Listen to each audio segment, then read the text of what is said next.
Hello friends, welcome to my channel gardening with Neelam. कैसे हैं आप सभी? उम्मीद करती हूँ आप सब बहुत ही अच्छे होंगे। दिवाली ख़त्म हो गई है और बस अब छठ रह गया है, एक त्यौहार। काफ़ी व्यस्तता वाले पिछले दिन थे और मुझे उम्मीद है आप सभी लोग स्वस्थ होंगे, मस्त होंगे और ऐसे ही अपना सेहत का ध्यान रखिए। मौसम चेंज हो रहा है तो दोस्तों मौसम के साथ मैं कुछ एक प्लांट की रिपोर्टिंग भी कर रही हूँ, क्योंकि कुछ ही दिनों में अब कोई भी प्लांट रिपोर्ट नहीं करना होगा, क्योंकि विंटर सीजन में कोई प्लांट रिपोर्ट नहीं करना चाहिए। तो बहुत सारे गमले ऐसे हो गए थे जिसमें थोड़े थोड़े प्लांट्स ख़राब भी हो रहे थे। कुछ प्लांट थे जिनको बहुत ज़्यादा रिपोर्ट करना ज़रूरी था। उसमें ये डायफिनेचिया का प्लांट है, बहुत खूबसूरत प्लांट है। ये देख सकते हैं, बहुत आसानी से लग जाता है। ये देखें, इसकी यहाँ से एक जड़ निकल रही है और कटिंग से बहुत आसानी से लग जाता है ये। तो इस तरह से देखें, यहाँ से मैं काट करके इसको 2 प्लांट बना दूँगी, क्योंकि बहुत इसकी पत्तियाँ ही इसकी खूबसूरती होती हैं। और इनकी पत्तियों की जब अच्छी ग्रोथ होती है और ये पौधा थोड़ा, उसकी स्टेम जब बहुत थोड़ी सी मोटी होती है तो अच्छा लगता है। देखिए अब इस तरह से ये 2 प्लांट हो गया और चाहूँ तो इसमें और भी प्लांट बना सकती हूँ। इसके छोटे छोटे 3 से 4 इंच की कटिंग भी आप लगा देंगे गमले में तो बहुत ही आसानी से निकल आता है। देखिए मैंने हल्दी लगा दिया है। अगर फंजीसाइड नहीं है तो आप हल्दी लगा सकते हैं। रूटिंग हार्मोन्स नहीं है तो एलोवेरा जेल लगाइए। और इस तरह से देखें, और बहुत सारे ऐसे काम हैं दीपावली के बाद से भी मैं लगातार करती जा रही हूँ प्लांट से रिलेटेड। देखिए इसकी पत्तियाँ ही इसकी खूबसूरती होती हैं और ये खूबसूरत पत्तियों के लिए ही जाना जाता है। डेकोरेटिव प्लांट है और इसकी सॉइल मिक्सचर में रेत की मात्रा अच्छी रखें। ड्रेनेज होल जो पॉट का होता है बहुत अच्छा होना चाहिए, जिससे कि पानी रुकने ना पाए। इस प्लांट को बिल्कुल भी ओवर वाटरिंग पसंद नहीं है। तो मैंने सारी मिट्टी तैयार करके रखी हुई है और 2 तरह की मैं मिट्टी तैयार करती हूँ। कुछ एक होते हैं पौधे जिन्हें नमी की ज़रूरत होती है और कुछ एक पौधे होते हैं जिनको बिल्कुल पानी नहीं चाहिए, बस गमले में पानी डालिए और वो पानी ड्रेनेज होल से बिल्कुल निकल जाए। तो उसमें ये डायफिनेचिया प्लांट भी है, बहुत आसानी से लग जाने वाला प्लांट। और इसको मैं देखें इस तरह से रिपोर्ट कर रही हूँ। ये देखिए कितने खूबसूरत इसकी पत्तियाँ होती हैं। कुछ दिनों के बाद इसकी स्टेम खूब ऊपर तक चली जाती हैं पत्तियाँ, तो पतला पतला सा अच्छा नहीं लगता है। और ये देखें इस तरह से मैं गुड़ाई भी करती रहती हूँ। एक गमले में देखिए 3 से 4 मैं लगाई हूँ। मेरे पास बहुत सारे प्लांट हो गए हैं डायफिनेचिया के, और इसको डंपकिन प्लांट भी कहा जाता है। इसके बहुत सारे नाम हैं। परमानेंट प्लांट होता है। देखिए ये बीज से निकल आया है नींबू का पौधा। सीड से भी आसानी से ग्रो हो जाता है, लेकिन सीड वाले प्लांट जो होते हैं नींबू के, वो टाइम लगता है उनमें आने में, जो भी नींबू है। ये देखें इस एक गमले की जो है कितनी ज़्यादा रूट बॉन्ड हो गया। इसमें चींटियाँ भी लग रही हैं। चींटियों को नमी की ज़रूरत होती है। तो ये देखिए मिट्टी भी काफ़ी सख्त हो गई है, तो रिपोर्ट करना भी बहुत ज़रूरी होता है। अगर इस तरह से मिट्टी इतनी सख्त रहेगी तो इसकी जड़ें बिल्कुल ख़राब हो जाएंगी। देख सकते हैं कितनी हार्ड सी हो गई है। और ये कंडीशन तब होती है ना फ्रेंड्स, जब हम काफ़ी दिनों तक इसमें रिपोर्ट नहीं करते हैं प्लांट को, या फिर इसमें जो है कोई भी कंपोस्ट कम होता है। जैसे ऑर्गेनिक जो भी आप ले लें, जैसे काऊ डंग खाद होती है, वर्मी कंपोस्ट होता है। तो देखें यहाँ पे मैंने हल्दी पाउडर घोल दिया है पानी में, और उसको मैं, क्योंकि आसानी से निकल नहीं रही थी, मिट्टी बिल्कुल जड़ पकड़ लिया था, तो ज़्यादा ज़बरदस्ती करती तो वो जो है पौधा ख़राब हो जाता। तो इस गमले को भी मैं पानी से धो लूँगी, क्योंकि बहुत ज़्यादा चींटियाँ लग रही हैं इसमें। और ये देखें बहुत सारे काम बाकी हैं फ्रेंड्स मेरे। मुझे ये प्लांट बहुत अच्छा लगता है। देख सकते हैं कितने सारे गमलों में लगा हुआ है, कुछ बैकयार्ड गार्डन में भी लगा है।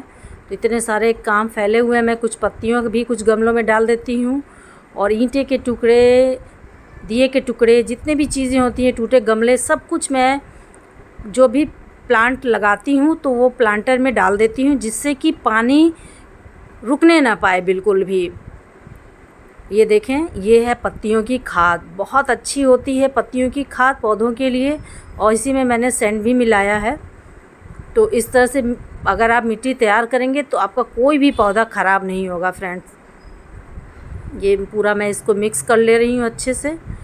पत्तियों की खाद बनाना भी बहुत आसान है, जिसको ब्लैक गोल्ड कहा जाता है। मेरे बैकयार्ड गार्डन में बहुत बड़े पेड़ हैं, तो वहाँ से मैं पत्तियों को बोरों में इकट्ठा कर लेती हूँ, कट्टों में। जो हमारे जैसे कोई भी काम होता है कंस्ट्रक्शन का, तो बहुत सारा सीमेंट की बोरियाँ होती हैं, चावल की, गेहूँ की, आटे की, बहुत सारी बोरियाँ होती हैं।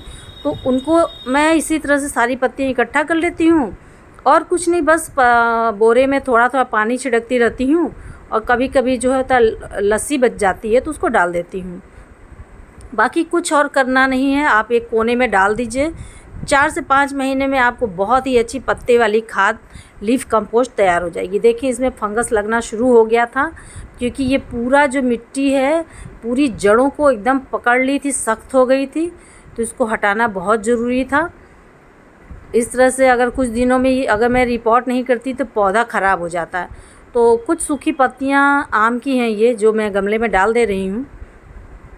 और इस तरह से भी आप किसी बड़े गमले में सूखी पत्तियों को डाल देंगे तो धीमे धीमे कंपोस्ट बन जाएगा। तो वहाँ से भी आपको जो है लीफ मोल्ड कंपोस्ट तैयार मिल जाएगा। अगर आप बोरियों में नहीं रखना चाहते हैं तो इस तरह से बड़े बड़े गमलों में आप नीचे जो है पत्तियाँ डाल दीजिए, जिससे कि मिट्टी भी कम लगेगी और आपका फ्री का खाद तैयार हो जाएगा। डायफेनबेचिया जो है परमानेंट रहने वाला प्लांट है, डेकोरेशन के लिए लगाया जाता है। आप इंडोर आउटडोर रख सकते हैं।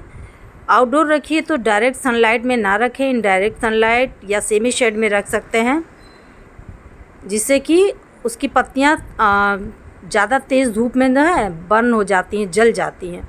देखें, ये भी बहुत लेगी सा हो गया, खूब लंबा हो गया, तो ये घना ही अच्छा लगता है। तो इसको मैं काट दूँगी, जिससे कि मेरे और भी 2 पौधे तैयार हो जाएंगे। तो इसी तरह से जब पौधा काफ़ी लंबा हो जाता है और उसकी पत्तियां बहुत पतली पतली हो जाती हैं, तो मैं पौधे की इसी तरह से कटिंग कर देती हूँ। ये देखिए, मैं इसमें हल्दी लगा दे रही हूँ, जो मार्केट की हल्दी नहीं है, घर पे हल्दी लेकर के हम लोग पिसवाते हैं चक्की पे, तो वो हल्दी है ये। ये देखिए, यहाँ से एक प्लांट तैयार हो जाएगा। इसी तरह मैं जो भी प्लांट लंबे लंबे हो गए हैं और उनकी पत्तियाँ बहुत ख़राब सी हो रही हैं, उनको मैं कटिंग कर दे रही हूँ। इसका कुछ पार्ट निकाल दूँगी मैं, क्योंकि ये ख़राब हो गया है, क्योंकि पूरी मिट्टी इसमें जकड़ी हुई थी। तो दोस्तों, जब भी काम करें ग्लव्स पहन लें। डायफेनबेचिया थोड़ा पॉइजन वाला प्लांट होता है, पॉइजनस प्लांट होता है, जहरीला प्लांट माना जाता है। और बच्चों की पहुंच से दूर रखें फ्रेंड्स इसको, बच्चों के, जानवरों के, और हाथों में खुजली भी नहीं होने लगती है। तो इसलिए जब भी ये डायफेनबेचिया प्लांट को आप कोई भी केयर करें तो आप अपने ग्लव्स पहन लें या फिर हाथ को तुरंत धो लें। और इसकी पत्तियां जो है मुंह में नहीं जानी चाहिए, बच्चों के या बड़ों के, किसी के भी जानवरों। अगर आपके पास पेट्स है तो उनको इससे बचा के रखिए। ये पॉइजनस प्लांट है, तो ये ध्यान रखना बहुत ज़रूरी है। देखिए, ये थोड़ा सा टेढ़ा मेढ़ा हो गया था, तो इसको भी मैं काट दूँगी। ये देखें कितनी खूबसूरत है। लेकिन जब कोई पौधा जो है कहीं शेड में होता है या हम ओवर वाटरिंग कर देते हैं तो ये शेप ख़राब हो जाता है। और मैं कोशिश करती हूँ इस पौधे को मिट्टी के गमले में लगाने के लिए, क्योंकि ज़रा सा भी इसमें पानी अगर रुक गया गमले में तो ये मेरा पौधा ख़राब हो जाता है। ये देखें, इसकी नोट होती है, वहाँ से आप कटिंग कर करके छोटे छोटे, जैसे देखें यहाँ पे छोटे छोटे पौधे से बहुत सारे पौधे तैयार हो जाते हैं। और कंस्ट्रक्शन वाला रेत जो है मिट्टी बनाते समय ज़रूर डालिएगा, और इसको बहुत ज़्यादा खाद और पानी की रिक्वायरमेंट नहीं होती है। तो इसके लिए साल में 2 से 3 बार बस खाद दीजिए, क्योंकि ये पत्तियों वाला पौधा है, तो इसमें जो है नाइट्रोजन की मात्रा अच्छी रहेगी, तो पत्तियों में चमक बनी रहेगी, खूबसूरत रहेंगी पत्तियाँ। और ये देखें, गमला भरते समय मैं इसी तरह से पत्तियाँ डाल देती हूँ। बहुत ज़्यादा पत्तियाँ, वैसे तो हर किसी के ही गार्डन में कुछ ना कुछ पत्तियाँ निकलती हैं, तो उसको प्लीज़ फेंका ना करें। और ये देखें, इस तरह से मैं ड्रेनेज पर भी मैं बहुत ज़्यादा कंकड़ पत्थर रख देती हूँ, जिससे कि पानी बिल्कुल रुकने ना पाए। और पत्तियां भी रख देती हूँ, देखें इस तरीके से। जो जो मुझे लग रहा है कि जिनकी कटिंग करनी है, जिनकी रिपोर्टिंग करनी है, उनको मैं कर रही हूँ। और डेली फ्रेंड्स कोई ना कोई काम रहते हैं। ये देखें यहाँ पर, यहाँ से भी एक लीफ स्टार्ट हो गई है, तो यहाँ से हम अगर कटिंग करके लगा देंगे, नोड एरिया है जैसे मनी प्लांट का होता है ना, तो यहाँ से आप कटिंग करके लगा देंगे तो भी लग जाएगा। और ये प्लांट मुझे उस तरह से लगता है जैसे गन्ने लगाए जाते हैं, शुगर कैन लगाई जाती है, उस तरह से होता है। ये परमानेंट प्लांट है फ्रेंड्स, और इसको सर्दियों में भी बचा कर रखें। सर्दियों में भी ये पौधा ख़राब होने लगता है, तो शीत से, कोहरे से इसको बचा के रखें, शेड में रखें। और पानी सर्दियों में बिल्कुल जब मिट्टी इसकी सूख जाए गमले की तब दें। तो इस तरह से फ्रेंड्स ये पौधा अगर आपको मिल जाता है तो आप एक पौधे से बहुत सारे पौधे तैयार कर सकते हैं। और इस प्लांट को लगाने से मुझे बहुत खूबसूरत लगता है। घर जहाँ भी मैं इसको रखती हूँ ना, वहाँ पे बहुत ही खूबसूरती आ जाती है। तो महंगे शो पीस से अच्छा है कि आप पौधों से अपने घर को सजाइए, ताजगी भी बनी रहेगी और ऑक्सीजन भी भरपूर मात्रा में मिलेगा, फ्रेश एयर मिलेगी हमें, आसपास का वातावरण बहुत अच्छा लगेगा देखने में भी। सब तरफ ग्रीन ग्रीन प्लांट लगते हैं इसको लगाने से, शेडेड होते हैं ये प्लांट। ग्रीन कलर का है और उसकी पत्तियों पे वाइट का शेड बना हुआ है। तो इस तरह से मैं सभी प्लांट्स को देख चेक करके और उनको रिपोर्ट कर रही हूँ। और जिसमें भी फंगस वगैरह लगा है, वैसे तो मैं जब भी रिपोर्ट करती हूँ तो बहुत सारे प्लांट को जो है हल्दी में या फंजीसाइड के पानी में डुबा देती हूँ, जिससे जो भी फंगस वगैरह हो वो हट जाए। और ये जड़ों को भी कुछ ट्रिम करना ज़रूरी है। देखें इस तरह से मिट्टी बिल्कुल हटा दें। बहुत प्यारा प्लांट होता है डायफेनबेचिया प्लांट, और इसका केयर करना भी बहुत आसान होता है। बस आप पानी ज़्यादा ना दें इसको। और गर्मियों में, मई जून की गर्मी में तो इसको बहुत बचाने की ज़रूरत होती है अगर आपका आउटडोर है तो, क्योंकि अगर बहुत तेज़ धूप में इसकी पत्तियां बर्न हो जाती हैं। देखें इस तरह से मैंने इसको भी काट दिया है दो पार्ट में। और इंडोर अगर आप रखते हैं तो लगातार अंधेरे में ना रखें इसको, कभी कभी बाहर भी निकाल दें, हफ्ते में एक बार निकाल दें, जिससे कि फ्रेश एयर मिल सके इस पौधे को। देखें इस तरह से, देखिए कितनी खूबसूरत पत्तियां लग रही हैं फ्रेंड्स इसकी। तो फ्रेंड्स आप इस प्लांट को ज़रूर ले आइए और अपने घर में ऐड कीजिए। पत्तियों वाले पौधे भी बहुत खूबसूरत लगते हैं। फूल वालों का तो केयर करना बहुत कठिन होता है, क्योंकि उन्हें डायरेक्ट सनलाइट चाहिए। अगर आपके घर धूप कम आती है और आप केयर नहीं कर सकते हैं तो ये डायफेनबेचिया प्लांट आपके लिए बहुत बेनिफिशियल है। खूबसूरती भी बढ़ाता है और लो मेंटेनेंस प्लांट है ये। देखें इस तरह से मैं एक गमले में कम से कम 3 से 4 प्लांट लगा दी हूँ और अच्छे से मिट्टी को चारों तरफ से दबा दी हूँ, जिससे कि ये हिलने ना पाए। जब भी रिपोर्ट करें तो इसको शेड में रखें कम से कम 1 हफ्ते तक। वैसे तो ये ऑलरेडी शेड में रहना पसंद करते हैं, लेकिन जब आप रिपोर्ट करें तब तो बिल्कुल ही रखना ज़रूरी है, ज़रा भी धूप ना लगे। और नवंबर में मैं थोड़ी बहुत रिपोर्टिंग कर रही हूँ, कुछ प्लांट्स जो इतने ज़्यादा ज़रूरी हैं जिनको रिपोर्ट करना। बाकी फिर मैं फरवरी में स्टार्ट करती हूँ, उस टाइम पे भी बहुत अच्छी ग्रोथ होती है प्लांट्स की, तो उस टाइम आप रिपोर्ट कर सकते हैं, या फिर रेनी सीजन में।